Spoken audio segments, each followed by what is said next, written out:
매일 말씀 묵상 시작하도록 하겠습니다. 함께 나를 통하여 찬양하겠습니다.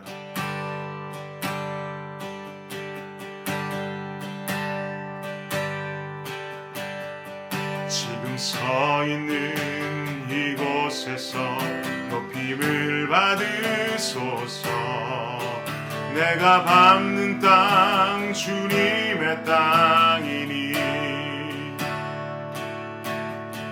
하늘이 주의 이름 높이 올리며 넓은 바다가 주를 노래해.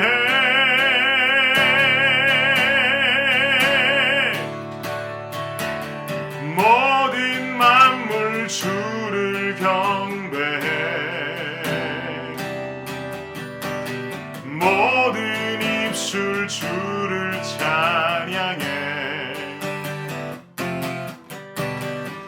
천지를 만드신 만물의 통치자 높임을 받으소서.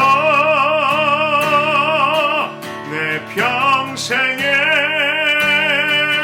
주의 이름 높이며 어느 곳에서든지 주님을 예배하리라.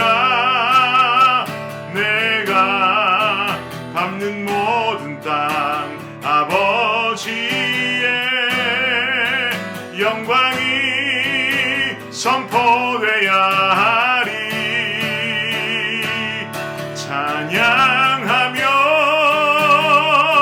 주님을 예배할 때 하늘 가득한 주의 영광 보리라.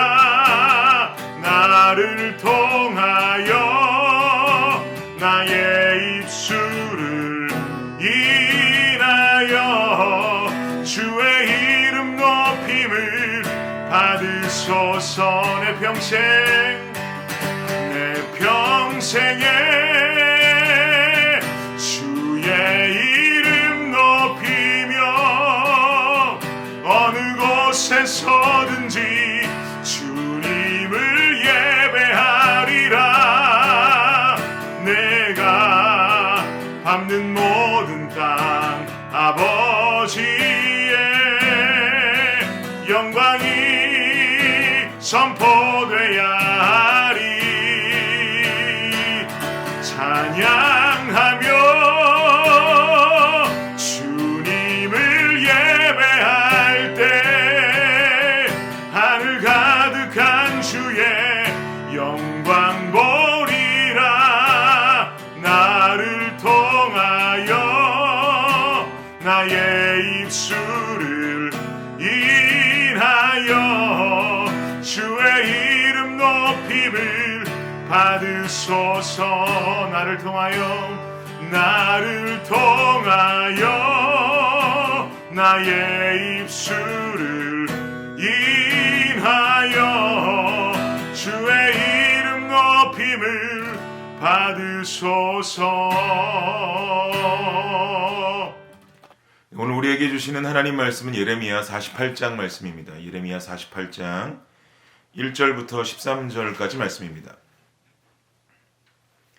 예레미야 48장 1절부터 13절까지 말씀, 우리 한 목소리로 합독하도록 하겠습니다. 시작. 모압에 관한 것이라 만군의 여호와 이스라엘의 하나님께서 이와 같이 말씀하시되 오호라 느보여 그가 유린당하였도다. 기랴다임이 수치를 당하여 점령되었고 미스갑이 수치를 당하여 파괴되었으니 모압의 찬송소리가 없어졌도다.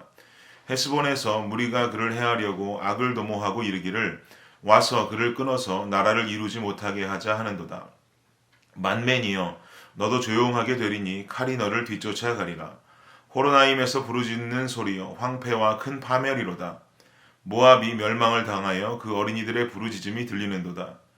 그들이 루힛 언덕으로 올라가면서 울고 호로나임 내리막길에서 파멸해 고통스러운 울부짖음을 듣는도다.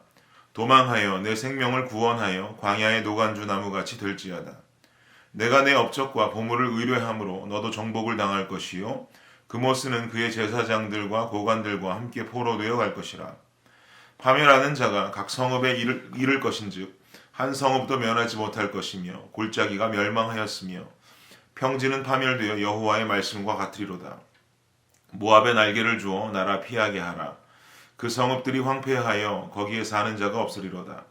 여호와의 일을 게을리하는 자는 저주를 받을 것이요 자기 칼을 금하여 피를 흘리지 아니하는 자도 저주를 받을 것이로다. 모압은 젊은 시절부터 평안하고 포로도 되지 아니하였으므로 마치 술이 그 찢기 위에 있고 이 그릇에서 저 그릇으로 옮기지 않음 같아서 그 맛이 남아있고 냄새가 변하지 아니하였도다. 그러므로 여호와께서 말씀하시니라. 날이 이르리니 내가 술을 옮겨 담는 사람을 보낼 것이라. 그들이 기울여서 그 그릇을 비게 하고 그 병들을 부수리니 이스라엘 집이 베델을 의뢰함으로 수치를 당한 것 같이 모압이 그못으로 말미암아 수치를 당하리로다. 아멘. 오늘 본문은 25절까지의 말씀이 본문이 되는데요. 13절까지만 보도록 하겠습니다. 오늘 본문은요, 모압을 향한 하나님의 심판의 이야기가 전해집니다. 모압은요, 이스라엘과 아무런 연관이 없는 이방 민족이라고 볼 수는 없겠죠. 모압은 창세기에 등장하는 아브라함, 그리고 아브라함의 조카인 롯과 그의 첫째 딸이 잘못된 동침을 하게 되면서 갖게 된 아들로부터 대가 이어진 민족이 바로 모압 민족이라고 볼 수 있습니다. 그들의 대로 거슬러 올라가면 롯과 그의 딸이 등장하니까 이것은 당연히 이스라엘과는 아무런 관련이 없는 민족이 아니라 결국엔 이스라엘과 같은 민족의 줄기라고도 볼 수가 있겠죠. 모압 민족이 거주하는 위치를 지도적으로 살펴보면 제 얼굴로 한번 제가 설명을 해보겠습니다. 이마 위가 헐몬산 되겠죠. 헐몬산에서부터 물줄기가 이렇게 내려와서 요쯤 오면은 제 눈쯤 오면은 갈릴리 호수일 겁니다. 갈릴리 호수로부터 요단강 물줄기가 내려오면서 요 코쯤 오면은요 사해가 될 것인데 이 사해에서 동쪽으로 교차하는 지점으로 아르논 강이 흐르고 사해 아래쪽 남쪽으로 교차하는 지점에는 세렛 강이라는 강이 흐릅니다.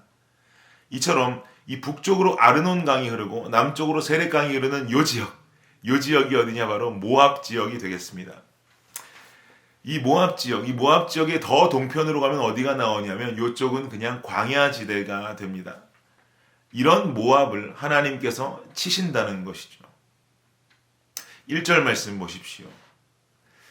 모압에 관한 것이라 만군의 여호와 이스라엘의 하나님께서 이와 같이 말씀하시되 오호라 느보여 그가 유린당하였도다. 기랴다임이 수치를 당하여 점령되었고 미스갑이 수치를 당하여 파괴되었으니.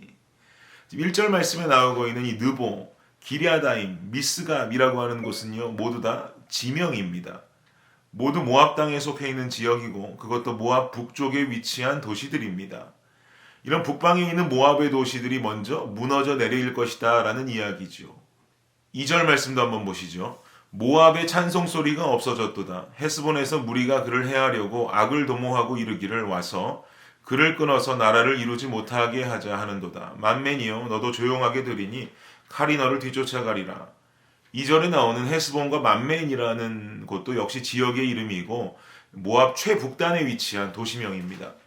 이처럼 느보, 기랴다임, 미스갑, 헤스본, 만맨이라는 이 모압의 대표적인 북방의 도시들을 시작으로 해서 모압의 멸망이 시작될 것이고 3절에서 5절까지로는 호로나임과 루힐이라는 지명이 나오는데 이것은 모압의 남쪽 지역의 지명을 말합니다. 즉 모압은 북쪽을 시작으로 해서 남쪽으로 내려오는 차례로 결국은 이 차례로 멸망당할 것이다라는 것을 예언하는 것이죠.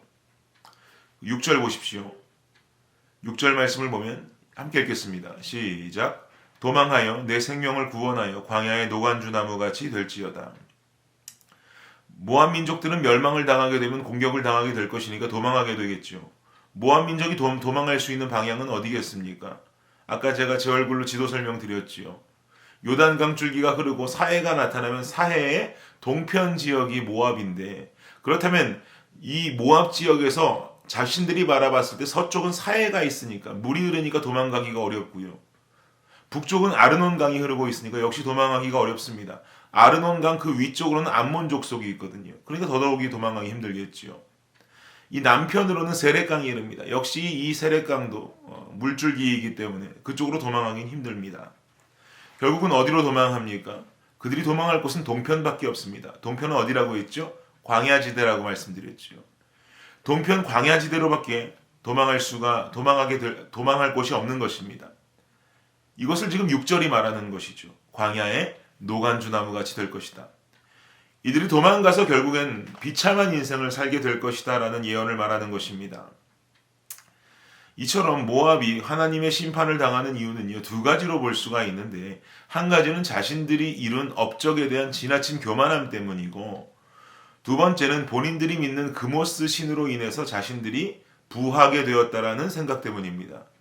이 두 가지 때문에 하나님께서 진노하시게 되는 거지요.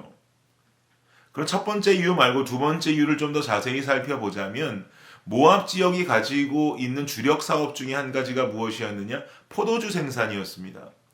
포도주를 만들어 팔아서 나라가 부를 이룰 수 있었습니다. 그만큼 포도주를 만드는 포도라는 것은 이들에게 있어서 생명줄기와도 같은 것이죠. 어스틴이 IT 도시라고 말하면서 IT 사업이 큰 생명줄이 되듯이 모압에게 있어서 큰 생명줄은 포도주였습니다. 11절 보십시오. 모압은 젊은 시절부터 평안하고 포로도 되지 아니하였으므로 마치 술이 그 찢기 위에 있고 이 그릇에서 저 그릇으로 옮기지 않음 같아서 그 맛이 남아있고 냄새가 변하지 아니하였도다. 이 11절에서 말하는 이야기는 모압은 한 번도 어디에 공격당해 본 일도 없다라는 이야기이기도 하지만 이것이 지금 어떤 술에 비유된다라고 하는 것은 모압이 가지고 있는 이 포도주, 생명주를 말하고 있는 것입니다. 그런데 이어지는 12절을 보면 이 포도주 그릇과 병들을 하나님께서 모두 부셔버리겠다라고 말씀합니다. 그들이 생명줄로 여기는 것을 모두 부수겠다는 말씀이죠.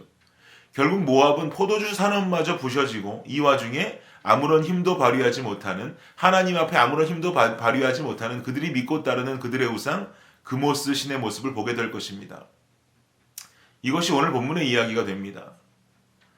오늘 본문을 묵상하면서 여러분 어떤 생각이 드십니까? 저는 오늘 본문을 묵상하면서 이런 생각을 해보았습니다. 인생 살다 보면 예수 없이 성공을 이루는, 예수님 없이 성공을 이루는 주변의 사람들을 만나게 됩니다. 그러나 반면에 예수 믿고 있는 나는 그들과 비교하면 참 보잘것없는 인생 사는 것처럼 보입니다. 때론 그 사람들이 이런 말도 합니다. 예수가 밥 먹여주니 교회 가면 밥이 나오니 떡이 나오니 하면서 비아냥거릴 때가 있을지도 모릅니다. 그러나 오늘 말씀을 대하면서 확실하게 느껴지는 진리는 예수 없는 성공엔 의미가 없다라는 것입니다. 물론 예수도 믿고 성공도 하면 더욱 좋겠지요. 그러나 어디 모두가 그렇게 살 수 있겠습니까? 그런데요, 사랑하는 여러분, 예수 믿는 것이 성공인 줄 믿습니다. 예수 믿는 우리는 우리 삶에 있어 영생을 보장받지만 예수가 없이 성공하고 예수가 없이 부를 이루고 떵떵거리며 이 세상 살아봤자 결국엔 하나님의 날이 찾아왔을 때 동편으로 도망가서 광야 속의 노간주 나무와도 같은 비참한 인생을 살아갈 날이 기다릴 뿐입니다. 우리 인생에 주어진 재물이 없다라고 할지라도, 우리 인생에 주어진 성공이 작다 할지라도 예수 믿는 것이 복입니다. 예수 믿으면 우린 동편으로 도망하는 인생이 아니라 예수 믿으면 천국문으로 당당히 들어가 결국 영원한 생명을 하나님과 함께 누리게 되는 결말을 맞이하게 됩니다. 잠시 사는 이 세상에 소망 두는 것이 아니라 오늘 하루 천국의 시민권을 가진 자들답게 어깨 펴고 당당하게 살아가시기를 바랍니다. 코로나가 우리를 어렵게 만들고 있습니까? 우리에게 소망을 뺏어가고 있습니까? 아니요. 우리의 소망은 예수 그리스도 뿐입니다. 그 소망 되시는 예수 그리스도를 믿고 그분을 따라가면서 진정한 복, 진정한 소망 되신 예수님 안에 살아갈 수 있는 저와 여러분이 되시기를 예수님의 이름으로 축복합니다. 기도하겠습니다. 하나님 감사합니다. 세상은 말할지 모릅니다. 부가 있는 것, 명예가 있는 것이 성공이다 말할지 모르지만 이 세상이 끝이라 생각하는 사람들의 짧은 의견일 뿐입니다. 그러나 우리는 압니다. 하나님 믿는 우리에겐 영원한 생명이 보장되고 우리는 결국 천국문에 이르게 될 것이다 라는 것을 우리는 확실하게 알고 있습니다. 그 복 누리며 살게 하여 주옵소서. 예수님이 소망입니다. 소망 되신 예수 그리스도를 사랑합니다. 예수 그리스도의 이름으로 기도드립니다. 아멘. 수요일 기도 제목으로 함께 기도하도록 하겠습니다. 첫 번째 기도 제목은 하반기 훈련 사역 커피 브레이크와 맥잡기가 은혜 가운데 진행되도록 기도해 주시기 바랍니다. 두 번째는 구역장들을 위해서 구역원들을 잘 돌볼 수 있도록 섬김을 통해 은혜와 복을 받도록 기도해 주시기 바랍니다. 마지막으로 선교사님을 위해서 기도하실 때에 하이티의 박동환 선교사님, 알래스카의 이홍래 목사님, 그리고 D국의 김재문 선교사님과 이국의 새벽이슬 선교사님을 위해서 이 시간 간절히 기도하도록 하겠습니다. 기도합니다.